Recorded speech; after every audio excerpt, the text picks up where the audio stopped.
Hey guys, you probably already know a lot about the new iPad Air from the Apple's presentation and from the other tech reviews. However, I wanted to talk to you about the iPad Air from the illustrator's perspective. So let's start by saying that the new iPad Air comes with the new Apple M1 chip. This chip is powerful, but the question is, do we need it as illustrators? Honestly, probably not as much. I don't think you would notice any difference when you draw. However, the whole new system with the M1 chip gives us 8 gigs of memory, just don't confuse with the storage. And if you're a digital artist, you know that the memory is important. In the description below you would be able to find a link to an article on my website where I talk about layers in Procreate and how many of them you can get on each iPad. There is also a spreadsheet where I keep all the records of available layers on each iPad. But back to the iPad Air. Basically, more memory means more layers. You might wonder if 8 gigs of RAM is a lot and if it's enough. Short answer, yes, it is a lot, and yes, it is enough for most of us. For example, the new iPad Air with M1 chip will give you around 200 layers if you created 2000 pixels by 2000 pixel canvas in Procreate. So while the new M1 chip brings so much power, it also brings a lot of memory, which is definitely what illustrators want. One thing I have to mention is that if you're using Procreate and received your iPad Air in the first days like March 18th or March 19th, you probably already discovered that you cannot create as many layers as you expected. It is probably because Procreate would need to update the app. As you can see in my spreadsheet, it looks identical to the iPad mini or regular iPad right now. I'm pretty sure once Procreate will update the app, we will get the same amount of available layers as on the iPad Pro with the M1 chip and 8 gigs of memory. I don't promise anything, but it's just my thoughts. In terms of the storage, you have only two options here.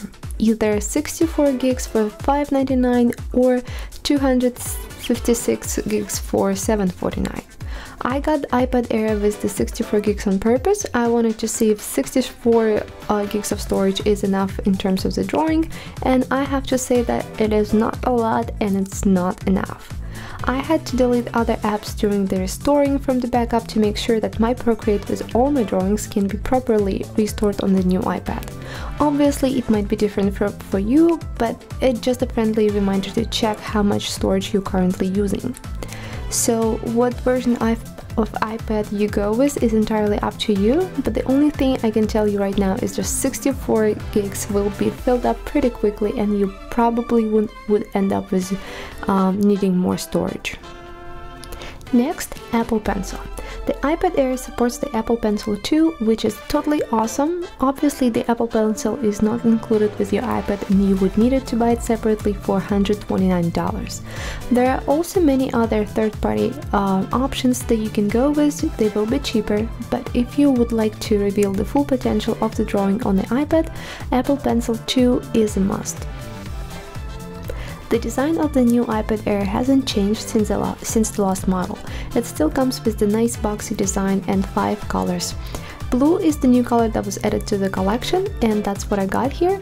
In my opinion, it is very beautiful blue and it complements the iPad.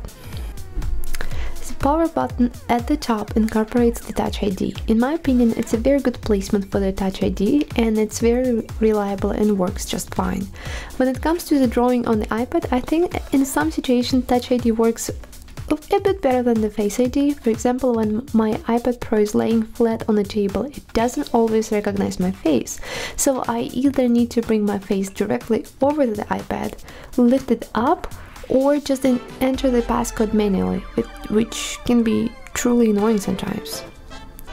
The display of the iPad Air remains unchanged. It is still a 10.9-inch Liquid Retina display and it goes up to 500 nits of brightness.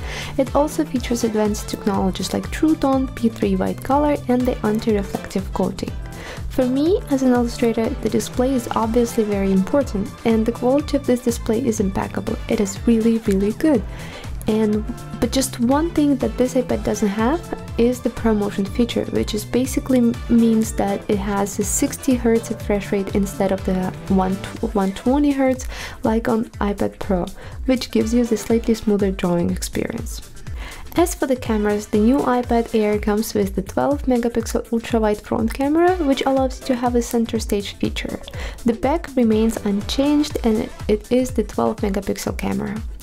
As someone who mainly draws on the iPad, I don't use the iPad camera that often, occasionally for the video calls and sometimes to take pictures of the things I might need for my illustrations if I don't have my phone around. So for those reasons, iPad camera is just more than enough for me. The price point is where it all gets interesting. As I mentioned earlier, you can get 64 gigs iPad Air for $599, but I don't think this is an option for most illustrators since it's not enough storage. Unless you're just starting in the field of digital drawing, then you probably would get away with the 64 gigs. So most artists would need to get 256 gigs version, which costs $749, and at this price point of $749, you're getting very close to the iPad Pro. You can get the iPad Pro 128 gigs for $799. It is only $50 more, but you get the extra features of the Pro line.